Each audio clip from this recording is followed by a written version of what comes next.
Hey guys, welcome to Code Decode. In this video, we are going to look into some scenario-based, very tricky interview questions on Java 8. Now, while coding with Java 8, we have many pitfalls. Working with streams, parallel streams and optionals, there are multiple places where we do wrong. I'll give you some scenarios which are very common scenarios where we do the wrong coding practices and that can hamper end results in the real-time projects. So we'll be starting with very common one, that is optional.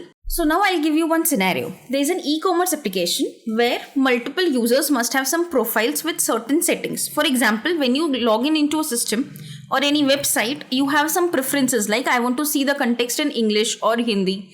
You have a proper currency preferences that I want to see the after checkout my product should be available in the INR and not in the US dollars, because the currency preferences for India is rupees, Indian rupees, and not the US dollars. So similarly, such kind of preferences are stored in something called as user profile. And every user, when logged in into a system, should have one profile so that he will be able to see that in that particular language, in that particular currency and so on. Now, when they first log in, they might not have this preferences set. So what we expect is a default profile should be created for such people in database. And why do we need that? So that whenever the new user logs in, the application should ensure that they immediately have the set of personalized setting without requiring a manual step. It will be very bad as soon as you reach into the system. You're not allowed to navigate anything in the website. Rather, you have to have some settings to be done. So that is a bad user experience. What we expect is we should be able to get the location of the user and set the default profile for that user. This improves the user experience. A very simple use case, a very simple scenario which can be asked in any interview about the user profile setting in the application. So what will we do to achieve this using the Java 8? So what we'll do is we will create a method called as getProfile and we will load this as soon as the user logs in. What does this getProfile method do is it checks in the database that for this particular user ID, do we have any user profile? If we have the user profile and the preferences already set, then return that user profile to the user. Only and only if it is present, because this is an optional. There might be a chance that a user already have a profile which is already set. That means it might not have logged in first time. It might have logged in second or third time. Then the default one is already set and that can be easily taken from the database. But if it is getting into the system for the first time, that is a new user ID, then this will return you optional of null. So this will give you false because it is not present, it is a new user. Then it will create a default user profile in the database. So this is going to be a very different method call where a default user will be created. User profile will be created in the database. So it's very simple, right? This is such a beautiful scenario of creating a user profile in the database. If the user is logged in first, then create the default one. If it is logged in second or third time and so on, return the one which is already there in the database if it is present. Can this be simplified and beautified? Because this is use of Java 8 but not that efficient use of optional here. Because you're using is present, else and so on. Can this be done that find this particular user in the database? I know that it is going to return me an optional. So optional has a method called as or else and or else get. So I can say find the user. If you don't find it, then in the or else condition, create the new one. Very simple, right? Such a simple scenario. So this is the way how we can use the optional APIs. And this is how you will respond to your interviewers saying that you find the user in the database. If you don't find it, then in or else condition, create a default user profile with the default settings. Looks great, right? But this is very wrong. This or else is eager loaded. It is not lazy loaded. So what will happen is you should have used or else get rather than or else in the optional to have this functionality running right. That is, create the default profile only and only if the database has no user profile already set for this user ID. What will or else do is, because or else is eager loaded and it has a method call to database using ORM, Hibernate, it will be eager loaded and it will not wait for fetching the data from the database and seeing for this user ID profile is there or not. And by default, all time, every time, it will create a default profile in the database, go save it there and return the default profile to the user. So if you answer this particular scenario in this way, you will be doing it wrong. So optional has two methods, or else and or else get. If you want to return a constant like return empty or return null, then both will work in the same way, or else and or else get. But if you are giving a call to database or a method or anything which is not eagerly loaded properly, then what will happen? Or else, being an eager loaded, will return you whatever you pass in this method. So if you have any method call in the second scenario of optional, if nothing is found or optional is empty, then use or else get if there is a method call. Or if you're going to return only constant or any string or any null value, then you can use both or else and or else get. Both will work in the same way. So it is very easy for us developers while coding in Java 8 optional to mix up with or else and or else get. If you use or else when you should have used or else get, you might end up running code right away instead of waiting for fetching the profile from the database, which is very wrong. The reason being, or else is not lazily loaded, rather it is eagerly loaded. What does it mean? It will not wait for the database response. What it will do is it will directly return you the default profile. Go save that default profile also in the database and return you the default profile. It will not wait for the database call done in the previous step. So this can cause an issue like accessing the database when you don't need to. So be careful and make sure not to put database calls in your or else method. So whenever you have some database calls, a method calls, a Kafka topic calls and all those things, do not do it in the or else condition of optional. Always do that in or else get. So what will be the better solution? So the only problem here is no matter what, you find the user profile in the database or not, the empty default user profile will be inserted in the database and it will be returned. So every time when a person tries to get into the system and fetch the user profile, it will always end up creating another default profile, even if it has some customized profile already present in the database. So which is very wrong. So if I enter into the website 10 times, I would have 10 default profiles created and returned to me, even if I had customized one. So such a bad programming, right? But the lack of knowledge between the difference between or else and or else get, this is how we will end up coding. So how it should be, rather, the correct way is that find the user or else get. It will take a supplier here. The lambda function will be here. If you do not find anything, then or else get, create the default profile, add it into the database and return it. So now how it will be? This will be lazy loaded.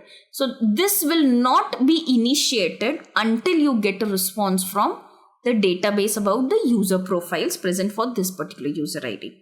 So now this is lazy loaded. So there is an easy rule for or else and or else get. So whenever you use optional and you have to return, if the optional is empty, in that scenario you have to return something, then when to use or else, when to use or else get, and when it doesn't matter. So when you have a constant or a variable to be returned, you can use any or else get, doesn't matter. Or else is the better preference because it is eagerly loaded.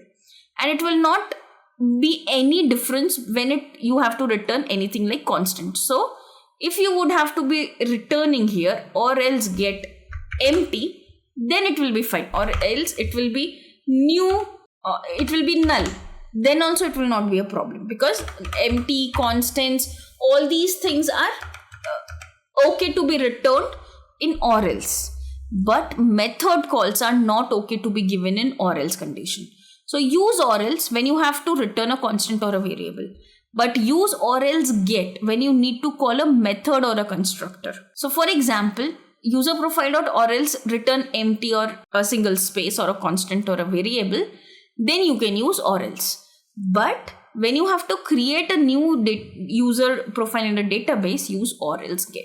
So hope the first scenario is clear. Whenever we are using optional, if you're going to have you have a chance of getting an empty optional, you have to return something to the user. If it is constant or a variable, then use or else. If you have a method call and then you're going to return anything, then use or else get. Or else is eagerly loaded, or else get is lazy loaded, which takes a supplier and will call the method only and only after the first optional business logic is executed. Hey guys, recently we have launched a course covering an end-to-end full stack application using Angular as front end and microservices and Spring Boot as the backend. Also, we have used Cloud to deploy this application, and we have used CI/CD, that is Jenkins and Argo CD, for continuous integration and continuous deployment. The technologies that we have used is REST-RESTful web services, Spring Boot and microservices for backend, Angular for frontend. GitHub we have used for version control system. Also, to make the code unit testable, we have used JUnits. We have used Sonar for code quality checks. Also, for containerization, we have used Docker and Kubernetes. And to deploy this whole application, we have used AWS and multiple services from AWS. Also, we have used SQL as well as NoSQL, that is MongoDB and SQL. On AWS, since for the SQL we have RDS, we have used those services, and Jenkins and Argo CD for CI/CD pipeline. Also, this is an architecture of the application that we have created where the front end is Angular and the back end is microservices. We have used ALB load balancers, Ingress for routing and load balancing. And we have used SQL and MongoDB for SQL and NoSQL DB management with Eureka Server and all those microservices counterparts. Now, this is the CI/CD pipeline. This is the CI/CD flowchart for the application that we have created on local. So, this is something, a flow when you create an application in local, push it to GitHub, create a Jenkins pipeline, and do the CI/CD using Jenkins and Argo CD. And at the end, deploy the whole code at AWS EKS. Complete description of this course is covered in a very separate video. The link for that video is also given in the description bar below. And also the link to purchase that course from Udemy is also in the description bar below. So please go and check the description for all these links. That was the first scenario. Now coming back to the second scenario, I have a very simple scenario here. Now I have to filter elements whose value is greater than 100. So here I have a list of numbers. I'm adding about 100 numbers to it, like 100, 50, 150, 500, 1000 and so on.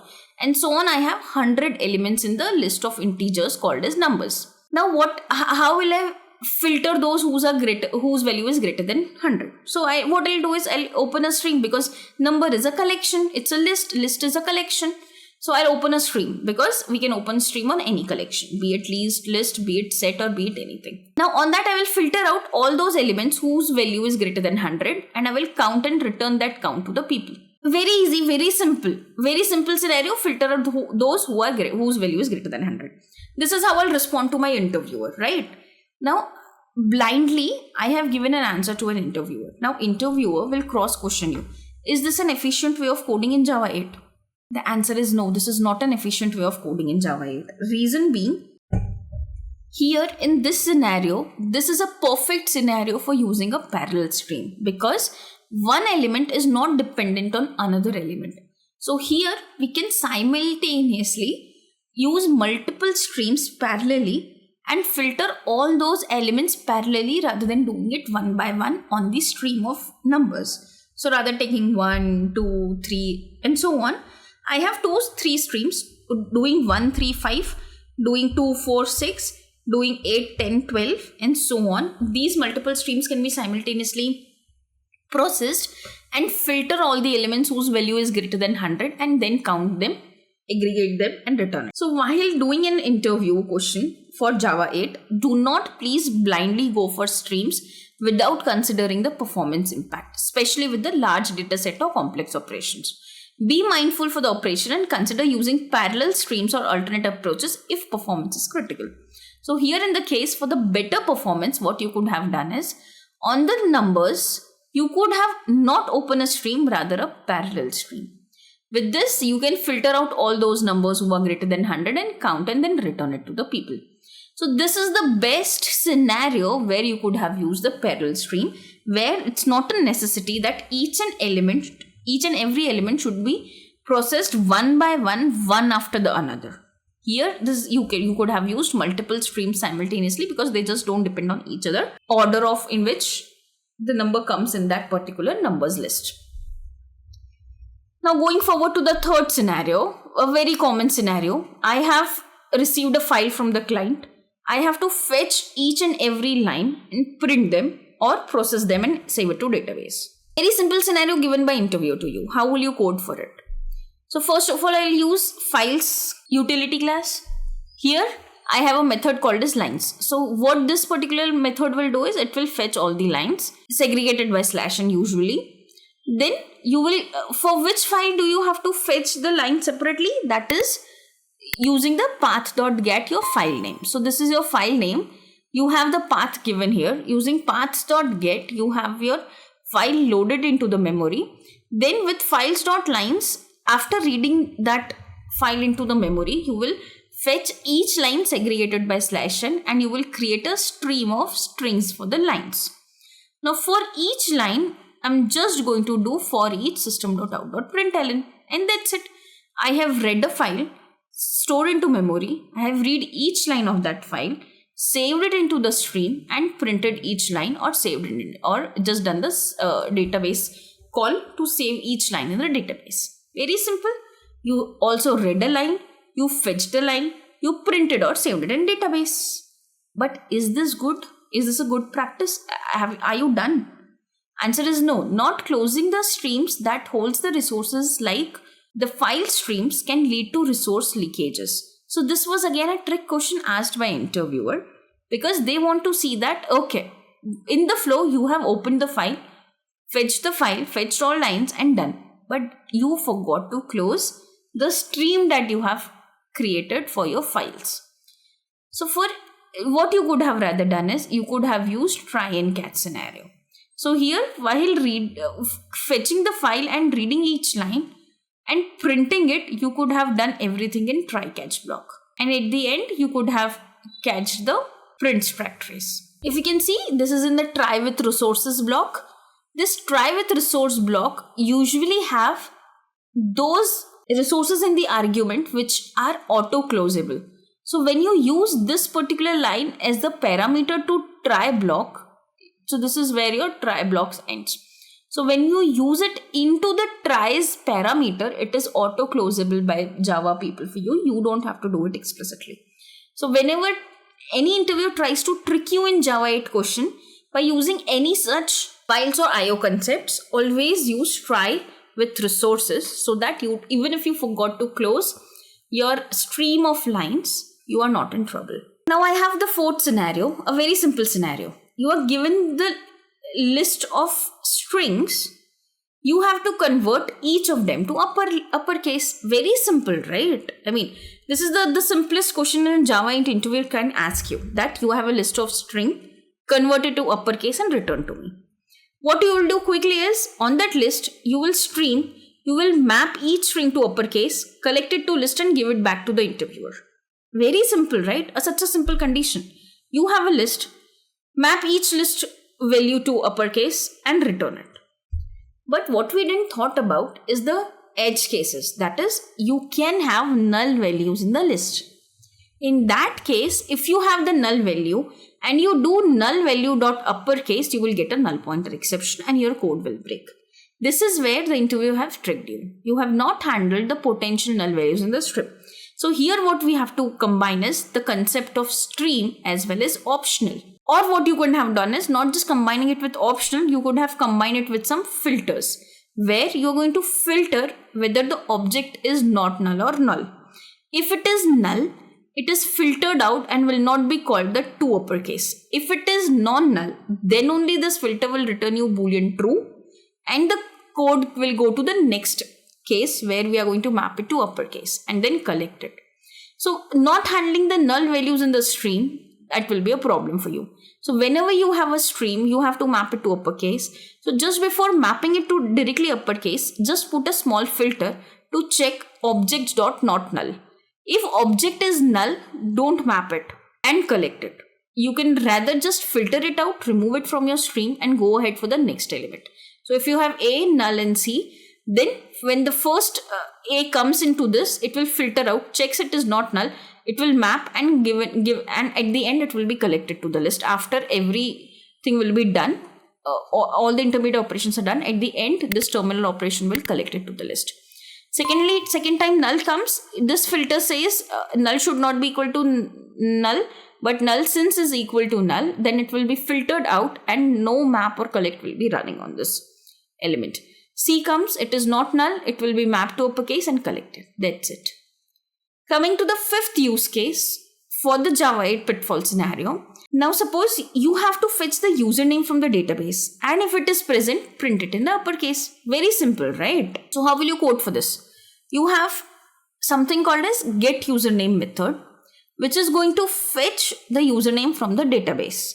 If it is present, convert it to uppercase and return it. So what I'll do is, when I'm going to fetch the name from the database, if that name is present, then you do the name.get and then convert it to uppercase and then return it. But this is such an imperative coding way. This is not how Java 8 coding works, right? Putting if condition, multiple lines here. No, this is not how Java 8 actually works. So using optional and imperative way will give you a bad experience to the interviewer asking you for Java 8 coding. So rather you should take an advantage of functional method. Now this lame coding style can be converted into a really good coding style with Java 8. And that is to be done using optional.off nullable. You get the username. When you get the username, then only it will be mapped to the uppercase. And if it is present, then only it will be printed. Otherwise, it will be ignored. So this many lines of code can be completely moved out from the imperative coding if, start, print. This can be completely converted into functional way. So this was an imperative way of coding. This is a functional way of coding where in single line with single semicolon, you have implemented your functionality. How you have done that? On optional.off nullable, you checked, is it really present? If it is, then map it to uppercase. And then if it is really present, print it. Otherwise, don't do it. So that was all about some pitfalls while working with Java 8, interview questions that might have been asked in a tricky way, to see your awareness about optional, to see your awareness about the streams, the parallel streams and all. How effectively you can code the simple programs into a really effective way, which will be even performance effective.